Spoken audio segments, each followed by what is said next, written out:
Welcome to lesson 16 of Learning New Testament Greek. Today we continue through the prologue to John's Gospel, and we're looking at verse 15, John chapter 1 verse 15. So here we are, John 1:15. Again, I printed this landscape. This is the first part of John 1:15. Ioannis marture peri autu kai kekragen legon, hutos ein hon epon. And I've already written out the different parts of it. Ioannis marture peri autu kai kekragen legon, hutos ein hon epon. So this time when I've written the letter by letter translation, I've tried to keep the alignment better, so whenever I was getting behind, I've written words above just to improve the alignment. That letter there got a little bit smudged, but it's H-O-N.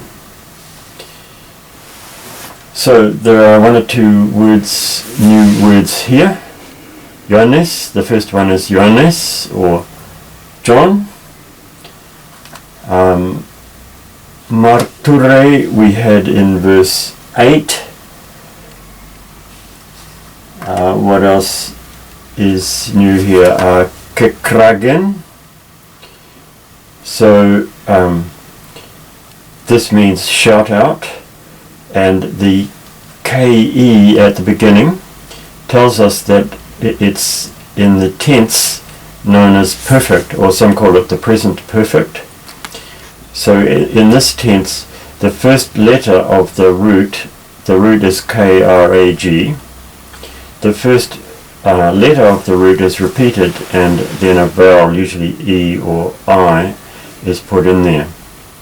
So this is present perfect tense, and the E in ending is again third person singular. Legon is also new, and that means saying. And epon is said. So here's a case where the present part of the verb and the past form of it are completely different, actually two different words that have been joined together to give all the different parts of the word. We do the same sort of thing in English occasionally. I wrote it down an example somewhere. I'll come up with it later. So here we go for the word by word translation. John testifies. So this is present tense. The EI ending is third person singular present tense. He testifies. And he shouted. So notice the third person singular in the past is different. He shouted. In fact, since it's the present perfect, or some people call it just the perfect, I've written the first approximation corresponding tense in English, which is has shouted. So John testifies, peri, about him, and this is the genitive form which goes with the preposition peri. So this would normally mean of him, but in this case it doesn't mean of him, but it's just required when it follows this preposition peri. So we just translate about him, and has shouted, saying, legon, saying.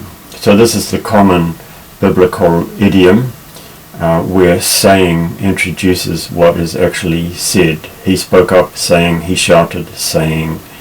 He testified, saying. Common biblical idiom, legon. Hutos, this one, the masculine singular ending, so we could translate this one or this man.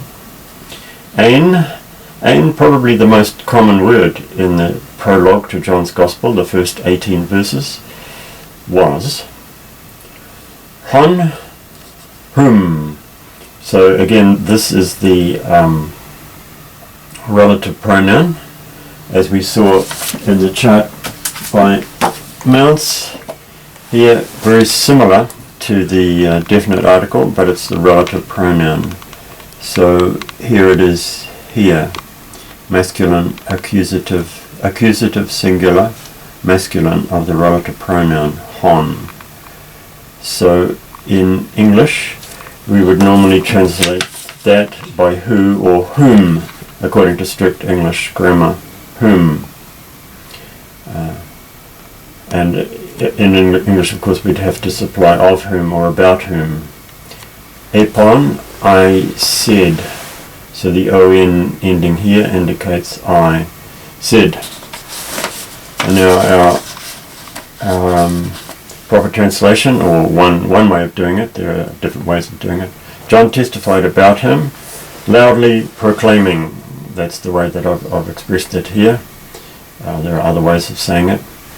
This is the one I was talking about when I said.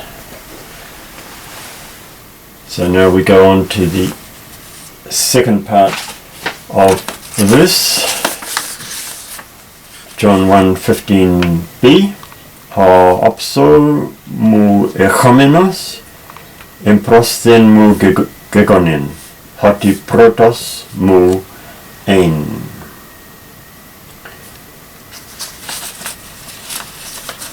Ha opso mu echomenos, and again I've lined them up here. Emprosthen mu gegonen. Hoti protos mu ein.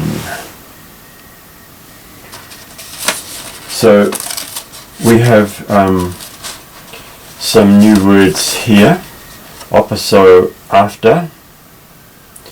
Erchomenos means the coming one. Emprosthen, before. And protos, also meaning before. So we have three words here that all work in a similar area. Opso, after. Emprosthen, before. And protos, before.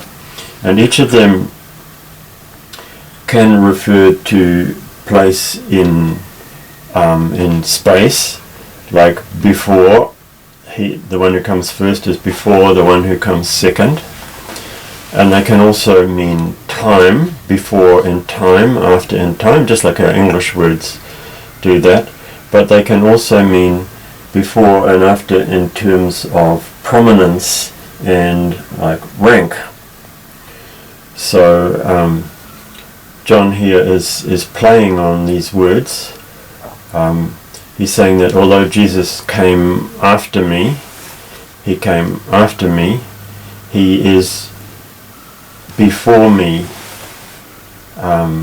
in rank here, because protos mu ein, because before me he was. So this seems to be referring to Jesus' pre-existence, and it works on the cultural significance of the fact, which was important in their culture, that the elder has seniority, and so the elder has rank. And so John is saying, even though Jesus came after me in his ministry and was born after me, opso mu, after me, he is now in front of me. He is now more prominent than me because he existed before me with his pre-existence.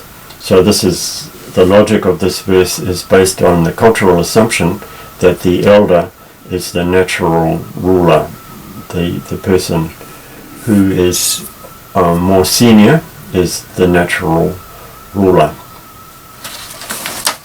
By the way, from protos we get words like prototype. So there we have that word. And mu, again, is the genitive.